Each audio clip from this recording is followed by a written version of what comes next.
yeah. So now let's talk about Mars and the two signs that it rules, which are Aries and Scorpio.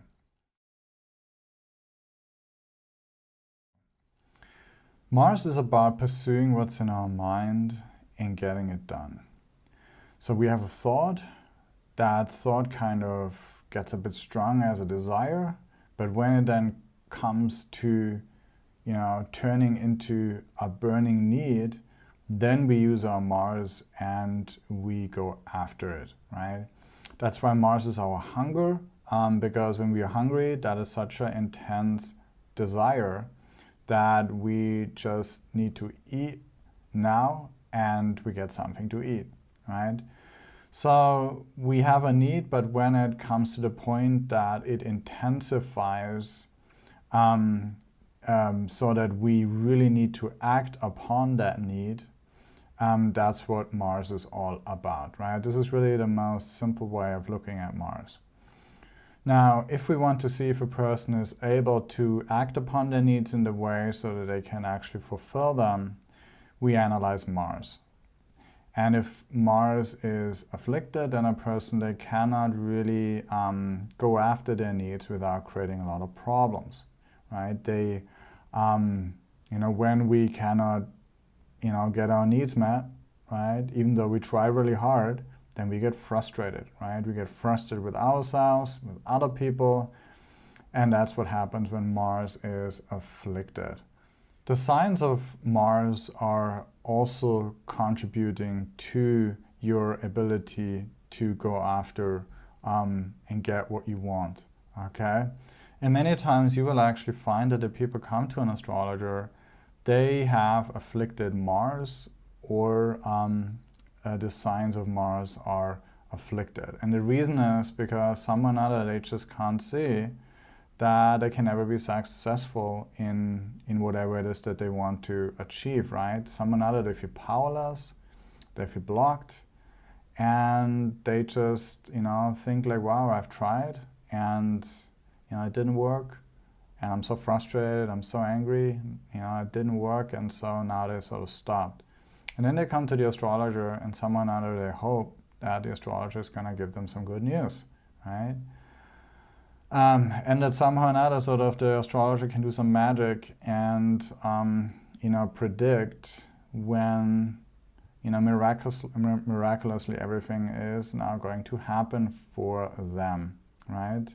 Even though they themselves do not have the willpower to do so, they don't have the determination, they don't have the stamina to make, that happen in their life that they hope for or dream about. On the other hand, a person with a good Mars and also supported Mars signs, right, they will a lot less come to astrologers, right? Because they have a need, they have a plan, and they get it done, right? They use their common sense, they use their strength, and they just do it. And so they don't really have this sort of bad fate that kind of knocks them off their course, right? Like a person with, a Mars-Saturn conjunction might have, or a Mars-Mercury conjunction, or any other troubled Mars conjunctions. Or perhaps a person who has, afflicted planets in the signs of Mars, right? What are those planets that could afflict Aries and Scorpio? Well, there's only one actually, and that is Saturn. Right? Saturn considers Mars his enemy. So when Saturn is in Aries or Scorpio, then our will and our ability to be disciplined to get what we want gets diminished. And so then we easily give up when things get too hard, and we do not achieve our goals, okay? On the other hand, the Sun and Jupiter consider Mars as their friend. And so the Sun and Jupiter, they are well placed actually in the signs of Mars. And they really support our Mars energy. Now, Mars is also neutral to other planets, and those planets are Moon, Mercury, and Venus. And so those three planets, they don't really increase or decrease our martial energy, Okay, so yeah, so always study Mars and the signs of Mars for any Mars related things, right? Mars rules our siblings, co-workers, teammates, and associates, and actually our ability to get along with them, to work with them in a team, in a group. And so to see how good a person will do with other people, work with other people towards a common goal, you study Mars and the signs of Mars. Mars, of course, also rules the place that gives us our greatest security, which is really our home, right? Right? It is our real estate, right? And so study Mars for real estate, but also realize that the consciousness of Mars to create real estate in our life is also embodied in Aries and Scorpio. And so you also need to examine those two signs as well. And for that reason, it actually says in the Muhurta books that when buying a property, the best rising sign to have when you buy a property is Scorpio, right? Because it's ruled by Mars, which rules your property, and it's a fixed sign, right? So it's something stable that you can keep. And if you buy with Aries rising, it's also great for property, but Aries is a movable sign, and so there's a much greater chance that you might actually sell the property again. Of course, that might be great if you want to sell it as with a profit. But when it comes to the property that you want to keep as a home, then the best sign actually would be Scorpio to go for, right? But whenever you want to examine your property, your real estate, then look at Mars and the signs of Mars. Now, lastly, Mars actually also rules sort of all the obstacles and also people in our life that we consider to get in the way of living our best possible life, right? For that reason, Mars, of course, also rules our enemies. And of course, a good Mars, Aries and Scorpio, they allow us to really rise above all of those challenges in our life. And now we can really say about life that the battle that we fight sort of in our life is ultimately really just a reflection of our inner battles, right? And as we make peace with ourselves, we can also make peace with the people in our life and with the world that we live in. And so it is really Mars and Mars' sign that really show how much we are able and willing to fight for becoming truly happy with ourselves and the people in our life, right? So so look basically towards Mars and his signs to get an idea about your strengths and weaknesses to achieve your biggest goals, whether this is something outside of yourself, right? You want to achieve something, a goal, a project, or whatever that is. Or even, whether this is, whether this is something within yourself, right? That you want to sort of, give up, some, bad attitude, bad habit. And this is also what Mars allows you to do that, because Mars gives that strength of heart, that self-control. So now let's talk about Jupiter. Jupiter rules Sagittarius and Pisces. So Jupiter represents our devotion to a higher cause, right? We feel inspired to do something good and serve the world. And Jupiter gives us that impulse that we strongly believe in something to be right and good. And we have that inspiration that drives us on and maintains us for years until we have achieved our long-term goal. Right? Jupiter is really our belief and what is the best we can do in this world to find happiness. And we also want to share that belief with others, right? Jupiter rules our children. So procreation is really considered a way for us that we make the world better, right? Because we can share with our children the way to be happy, okay? And Jupiter, of course, gives us the sense of purpose, that yes, this is what I'm here for. And I need to accept responsibility and help others, and in this way I can fulfill my mission in this world. Now, many people, they of course will serve the world through raising children, but Jupiter's energy can be expanded really to the entire world, and we can feel inspired to do, some kind of good work for the society.